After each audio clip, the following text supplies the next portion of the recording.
You see, and that in itself takes you outside the boundaries of experience into what all experience is happening within.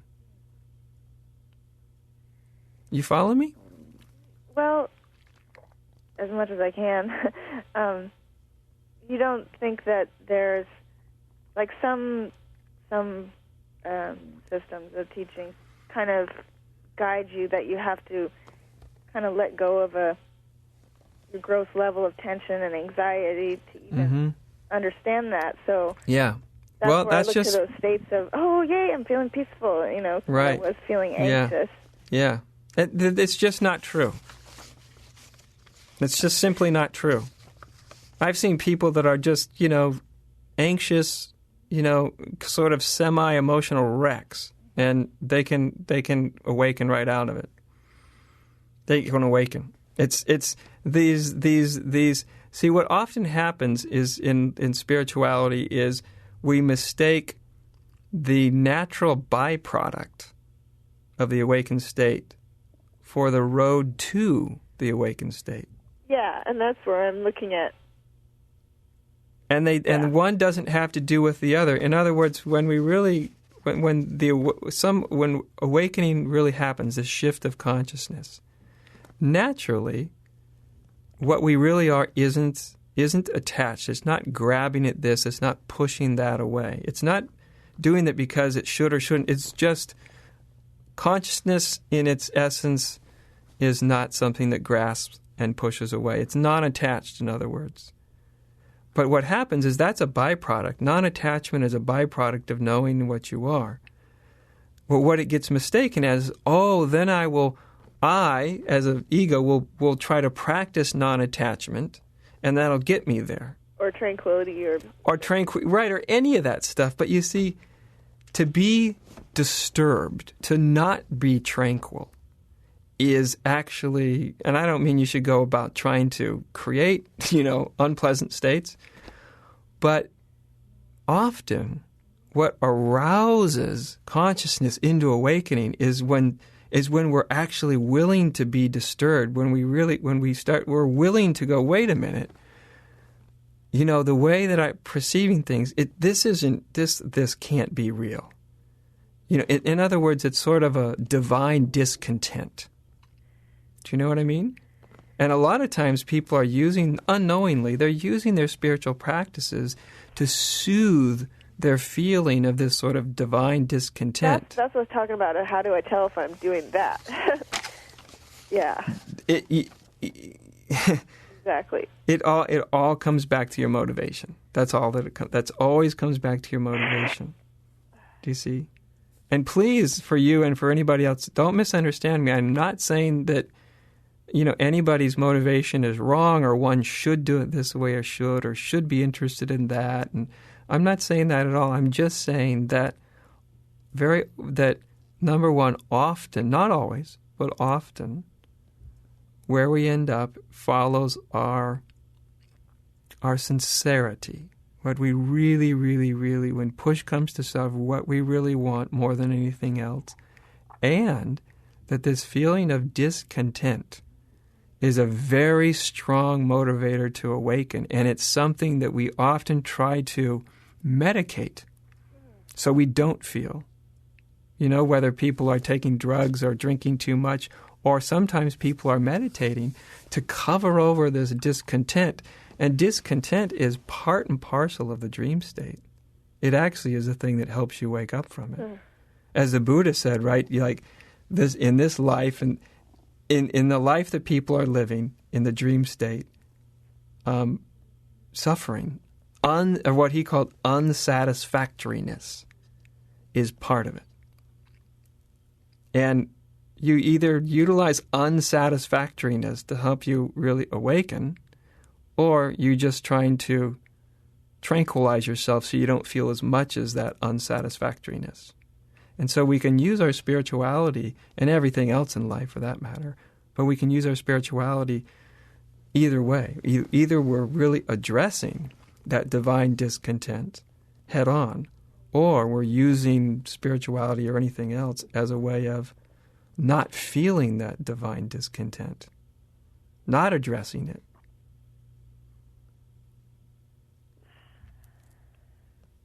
So I understand your kind of question. I really get it. Like, how do I know which one I'm doing, and all that kind of thing? And how do I know if I'm, if I have the right sincerity, the wrong sincerity, all that kind of stuff? I really get that. Yeah. That's why I keep trying to take this to sort of a simple place, which is, it always comes down to the same thing. What do you want? Do you really want to know what's real and true? If you do, you're probably going to end up with it. And if you don't, chances are you probably won't, although that's not always the case either. But if you really want to know what's real and true, what's really real, then, you see, then that's, as I say, that will guide you. And if you really don't want to know what's true, if pretty much all you want to do is basically feel better, whether you know what's true or not, then that may be what you end up with. You may end up with feeling better. And if that's all somebody wants, like I say, that's perfectly okay. But maybe it's a blessing that it never lasts. Yes, that's right. Impermanence is a blessing because eventually it forces everything and everybody to wake up. It's a harsh, fierce grace. It's just the package it comes in. It's just the way it is. Yeah, eventually it catches up. It really does. Because eventually what we find out is all the things we do to just make ourselves feel better, they some of them work, but they work temporarily, and we're right back where we started. Yeah. We're back like, I don't know who I am. I don't know what life is. I don't know what God is. I don't know if this existence has meaning or not. I don't know what enlightenment. I don't know any. That's where we end up back again. And of course, that's where the real dilemma of existence lies. That is the dilemma of existence. That's the existential dilemma of existence. Well, I don't seem to end up quite right back where I started. I seem to end up each time more sensitive to well, that's a good thing. To all the effects of my ego, I guess, arrogance and... Well, good. Whatever, but it's more painful. Well, yeah, becoming more conscious isn't necessarily feel great all the time. Right? In other words, it's not real. It's not like all fun to find out how, that you have this hidden arrogance that comes out now and then. No. That's not like something you go, wow, I'm really glad I found that out. It makes me feel great. Right? That's kind of embarrassing. Right. It's kind of embarrassing also. Yeah, but then again, everything really serves when you want it to serve. When you go, oh gosh, that's there. Oh, that's a part of myself that's a little bit embarrassing, right? And that can become a doorway. Okay, your ego can act, either arrogant, or the next day it might act very humble. But that's your ego acting one way or the other. That's the appearance of you. Is that all there is to you?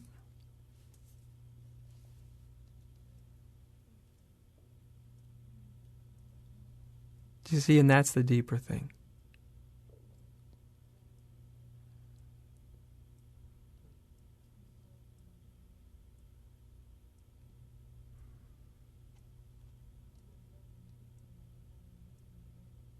So I want to thank you for your call. Thank you so It's much. been really, really nice to talk with you, and I think you raised this question really, I imagine, resonates for a lot of people listening too. So I know you asked it for yourself, but I think unknowingly or without your intention, you probably asked it for a whole lot of other people, because I think this is really, really, really, really common, and yet it's really such it's the essence of spirituality. So I ask people all the time, I say, gosh, I meet people who've been at spirituality for 5 years, 10 years, 20 years, 30 years. And they don't often, when I say, what is it that you really want? What is this really about for you? I often find that even people that have put in many years and lots of effort, that they're often not really totally clear on what it is for them. maybe they've let some other guru define what it should be, or a book, or something other than themselves, but to really find out what it's all about for you that's the most important thing, actually. And it's funny because it's like the last thing a lot of people get around to. Do you know? It really, really is. And even if what you want to do is to feel better, in the end, what you realize is there's really no permanent happiness without realizing who you are. There's really no way to it. So thank you so much for your call. Thank you. I like talking with you. All right. Bye-bye, Uma. Bye.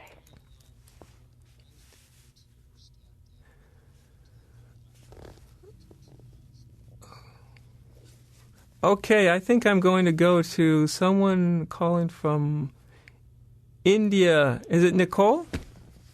Yes, it's Nicole calling from Tiruvannamalai.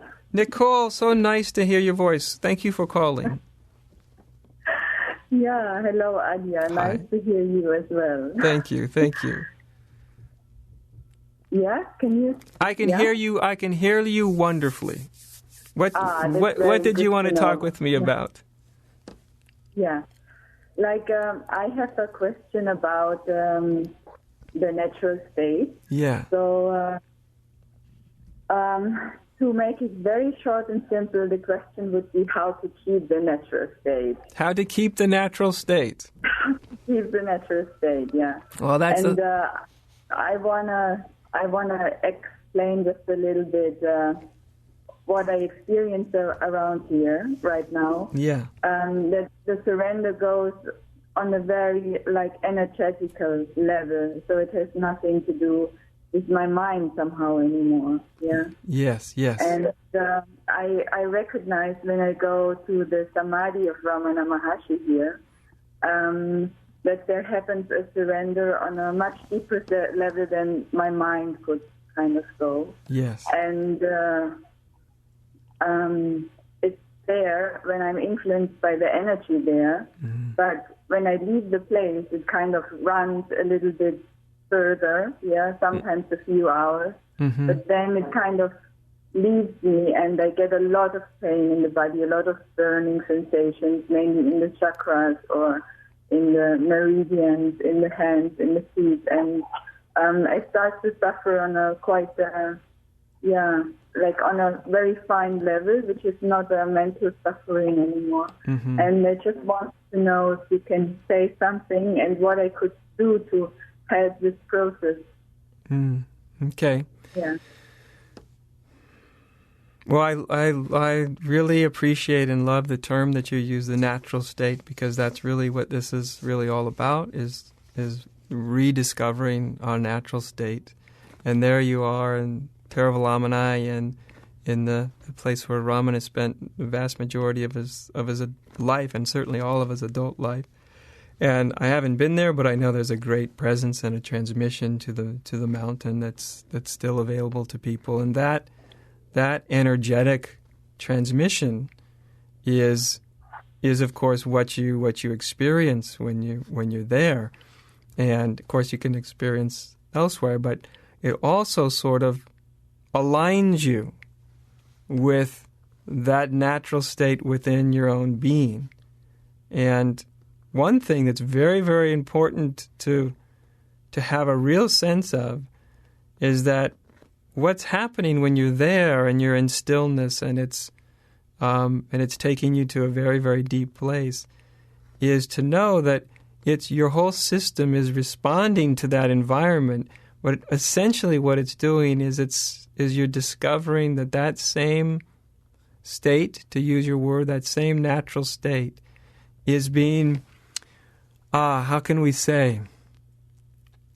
It's being highlighted within you. So in other words, you're experiencing your natural state. Being at the mountain just helps you to touch in with it, energetically, at a level that's much, much deeper than your mind.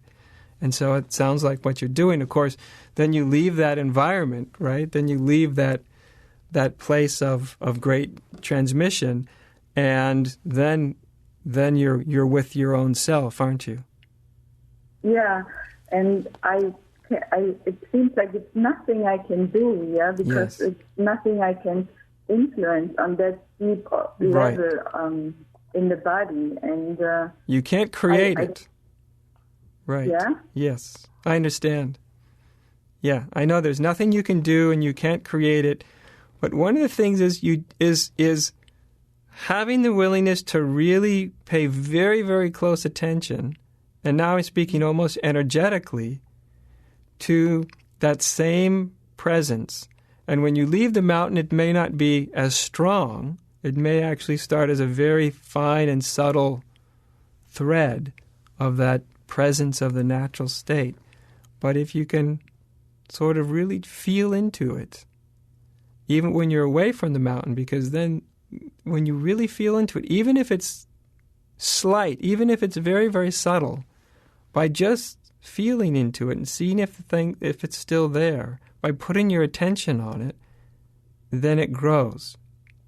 You see, but it's very common for people to come into powerful environments, whether it's like, Theravada, the mountain, you come to a certain spiritual teacher and they can have a certain presence and that helps align you with that presence.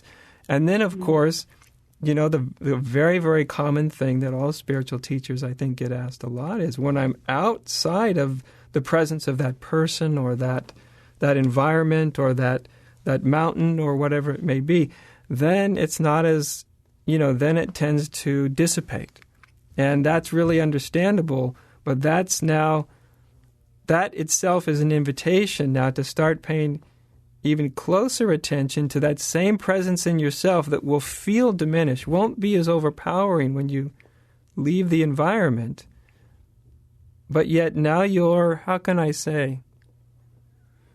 responsibility becomes to pay attention to whatever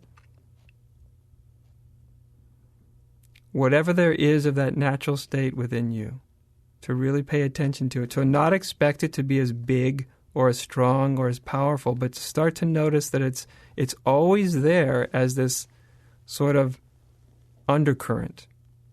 You see? Like Ramana said, let what comes come, let what goes go, find out what remains. And so when you go away from this powerful location, now what you're being asked to do is to pay really close attention to this much finer and subtler thread of the natural state, and not expect it to be as big or as powerful or as, not expect it to sort of just do it for you. Do you know? Because that's what happens when you get in those very powerful environments. It sort of does all this for you, doesn't it? Yeah, and it also left me a bit disappointed because when I go away and I get this strong pain in the body, not really knowing what it is. Is it the dischargement or is it just the pain of getting out of this wonderful relaxation that comes? Well, it sounds to me that what comes with this kind of experience and certainly these kind of realizations is, you do sort of open up a lot of energy in your system, right? Often called Kundalini energy, and it's something that a lot of people think they want to happen. But when it does happen, when it starts to get going, it is something that it's going to probably take your body quite some time to adapt to, because your body is not used to this much influx of energy, and it's literally not. It's not used to handling this, and it can literally sometimes it kind of blows out some of your circuits. You can kind of feel really exhausted at times, or sometimes it can just feel overwhelming. It can feel very, very painful if there in certain areas of your body that it may be blocked. And yet, what I want to communicate to you is number one, don't expect your body to adapt to it overnight, because it very rarely does. Very rarely. And it's not wrong. It's not an indication that anything's gone wrong that you feel these sort of certain pains or certain movements of powerful energy that might not even be really comfortable. That doesn't mean anything's gone wrong. It just means that kind of energy is really sort of, that's part of what wakes up. is that very, very powerful energy current, and your body's adapting to it, and it will take some time. And the more you're sort of easy around it, the more you just have a lot of spaciousness around it and aren't trying to force anything to happen, it makes it easier for your system to adapt to it. Yeah. Yeah. And as you're... Pardon me? Yeah. So what I understand is like to become conscious on a even cellular level, to relax on a cellular level to this very, very fine energy, which is available there in the natural state, or which is flowing there. Mm-hmm. Yeah. Right. Yeah. Yeah. Yeah, because you, like I said, you go to a teacher, certain teachers, you go to certain environments, and it'll kind of wake that up in you, and then you go away from it, and then your part will be, you can't recreate it, you can't make it happen, but what I'm talking about is something very different than trying to make it happen. It's you attend in a very subtle way to that presence that is there, even though it's not as big and as all-encompassing. And when you do start to pay attention to that and not ask it to be bigger than it is, just the attention itself is sort of, it allows that natural state to even grow in your consciousness more and more and more. And it's why a lot of people miss it, because they have these really powerful experiences and they keep looking for something equally as powerful all the time. And while they're doing that, they miss that the same thing is there, but it's just in this sort of subtle undercurrent. You know? And when you start to pay attention to it, you'll be amazed. I can see this very clearly in the natural state, but then there is also like when the pain comes, then it's also very easy to kind of fall out again, and to get angry, and then it's kind of lost, and then there is the knowing of it always there. Yeah, I know. Because I experienced it that way, but I can't see it like that in this actual moment anymore, and I don't get the access, and then it becomes more and more difficult to connect again. Right, I know. And then you feel the loss of it even more because you've known it, right? Yeah. I understand when there's a lot of pain that it's not as easy, because what we tend to do is when we feel physical pain, we tend to contract around it. Not only physically contract, but also emotionally contract, psychologically. We tend to contract, and in many ways, we're almost taught that that's what we need to do. So I want to just leave you with a question, which when you feel that happening, is to just very quietly just ask yourself, your whole system, is it really necessary to contract in this pain? Is it really necessary? Does that need to happen? And then just be still and let the question do its work. Because your system, it's had a lifetime of absorbing conditioning, which says when you feel uncomfortable, when you're in a lot of pain, you have to contract. It's totally natural. And what I'm doing is you're questioning that. You're not only questioning it in your mind, but you're helping your body to question its very unconscious kind of conditioning, you see?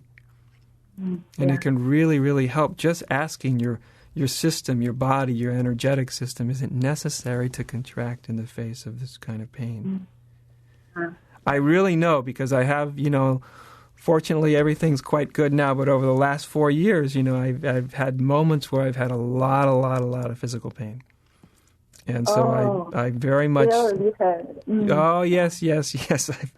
I've been in the hospital any number of times in the last 4 years with amazing pain that no painkiller they ever give me even touches it. And so I really know what you're talking about from experience, and I do know the how subtle this is, and how much of it's sort of a, it's another fierce grace, right? It's another word to pay attention and to really question, is it really necessary to contract physically around pain? Is it necessary to contract emotionally?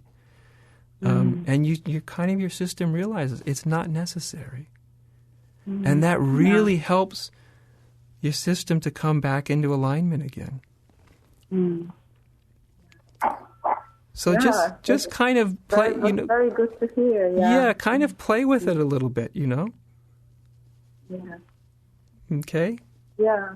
Yeah, the funny thing is that suddenly it completely disappears and I'm fully at ease in the mind, in the body, and it seems to flow very harmonious, the energy, and then suddenly it changes and there is no cause visible so far. Yeah. Right. Doesn't seem to be any rhyme or reason about it, does there? Yeah. Yeah. So another way to look at this is just to see it from the natural state. In other words, just ask yourself, does the natural state resist pain? Yeah. And so you start to look at it and experience it and feel it from the natural state just by asking the question, does this natural state, how does it resist pain? Does it resist discomfort, you see? Because then you, as an ego, you're not trying to do anything then. You notice? The only thing you're doing is kind of asking questions and allowing your whole being to come into a different relationship.